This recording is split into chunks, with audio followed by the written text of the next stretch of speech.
Welcome. I'm Kinetic Symphony. I hunt down and report on mysterious and weird, true stories, from glitches to the paranormal. Case file number 498, written by theecodienescene, Secrets of the Simulation, Cleaning My Apartment. First time posting here, but I'm ridiculously puzzled and need to tell someone that won't think I'm insane. I went to bed last night after staying up and watching the ball drop. I read for a bit, took my dog out, and then went to bed. Before going to bed, I realized that my apartment was a bit of a mess. Clothes on the floor, a few dishes scattered around, some plastic wrap left about from Christmas, and I planned to clean it today. My dog and I went to my room, locked the door, and went to sleep. For context, I live alone in a second-story apartment. I have security cameras on my front door and back balcony. And I also have a doggy cam pointed at my dog's crate in my bedroom that also has my bed in frame. I rewatched the videos from last night and there was no movement besides the usual stand up and stretch that my dog does, and me tossing and turning a bit in my sleep. But when I woke up and walked into my living room, it was clean, clothes picked up and in the washing machine, not running or full.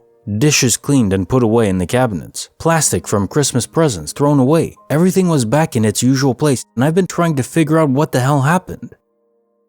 I have no history of sleepwalking, plus the camera would have picked it up. No one came into my house, I just can't figure it out, so I wanted to see if anyone has any kind of explanation or has experienced something like this before. Case notes, file number 498. With your video camera evidence, this must at least make you feel a bit more at ease. You can't be going mad because you have proof no one cleaned your apartment, and yet it was cleaned. It must then have happened within a few seconds. I wonder if this is shown on camera, like exactly when the apartment goes from in a state of disorder to order. It's almost like the law of entropy was temporarily reversed within the confines of your apartment.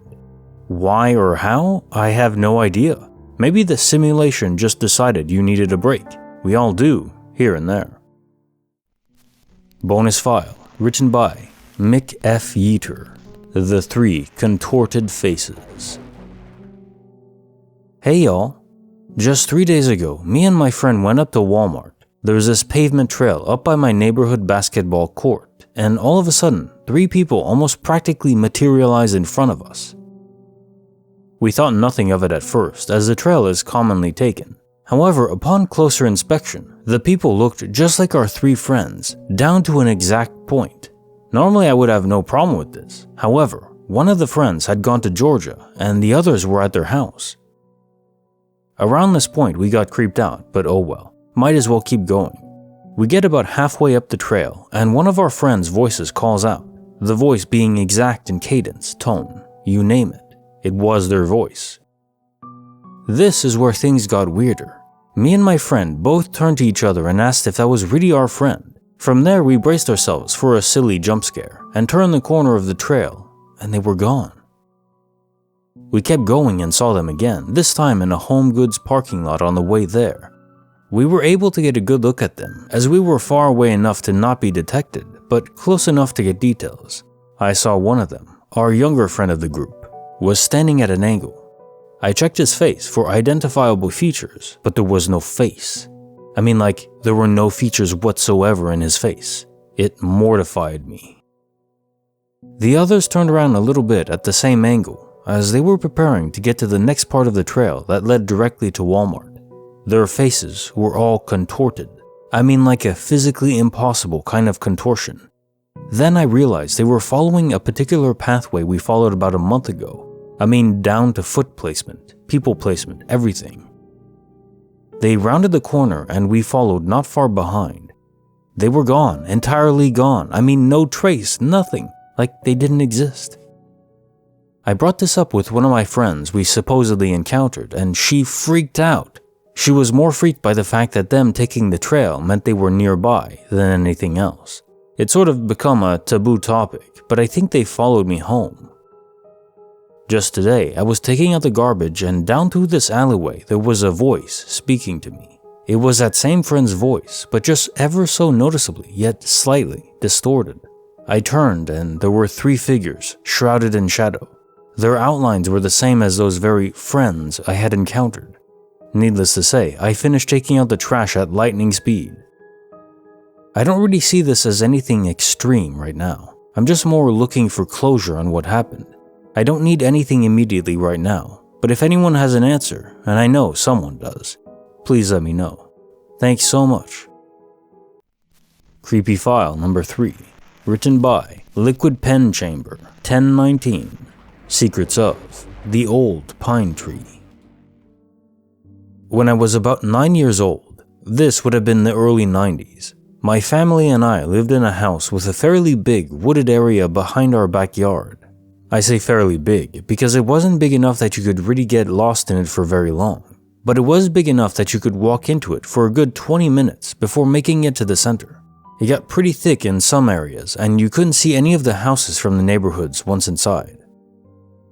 To my friends and I, it was a magical world. We played in those woods all summer long. My mom would let us go in there as long as we were back by sundown. Like I said, this was the early 90s and times were a little different then. Good times. My best friend would come over and we would run out there and play for hours. We played hide and seek, army, Star Wars, and anything we could think of. But our very favorite thing to do was climb trees. We had a favorite tree to climb. It was a huge pine out towards the middle of the woods. The branches at the bottom were low enough that we could all grab and pull ourselves up, and the branches leading up were very strong, and we could climb really high and see a view from above most of the other trees.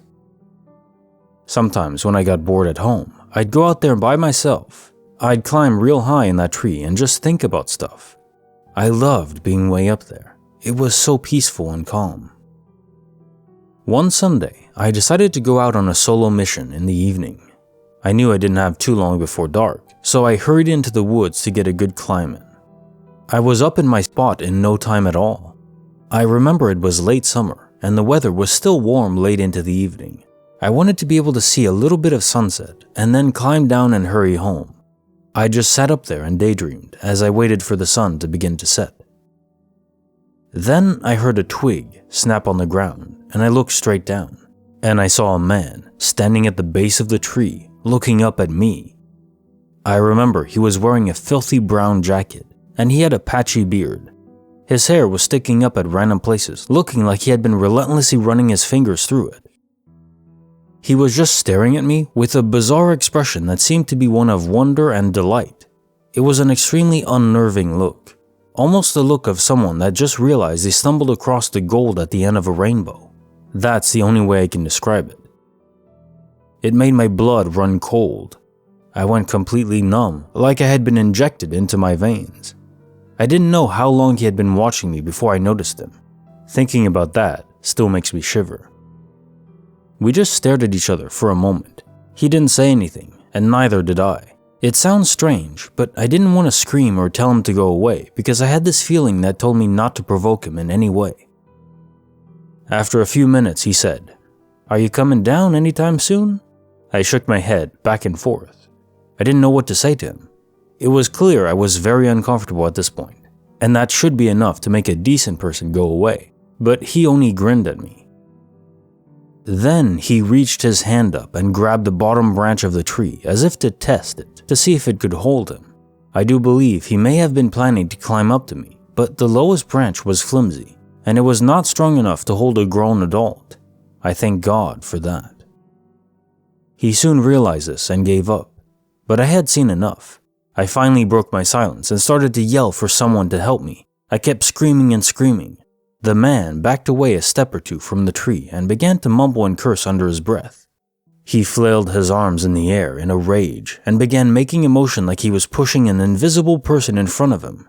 Eventually, he turned and walked away, sort of stumbling with each step. I don't think anybody heard my cries because nobody came to help me. I stayed up in that tree for what felt like hours because I wasn't sure if he was really gone. Finally, I climbed down because the sun was beginning to set, and I couldn't bear to be out there at night. I hit the ground and bolted back to my house, positive that he would pop out from a shadow and grab me. He never did. I made it home and told my parents. My dad went out to look in the woods, but he never saw anybody. We stayed in that house for another 2 years before we moved across town to a bigger house. I never played in those woods again for the rest of our time there. I still think about that man sometimes. What would he have done if I had come down? Or if the tree was strong enough to support him? I have no idea, but that question does keep me up some nights.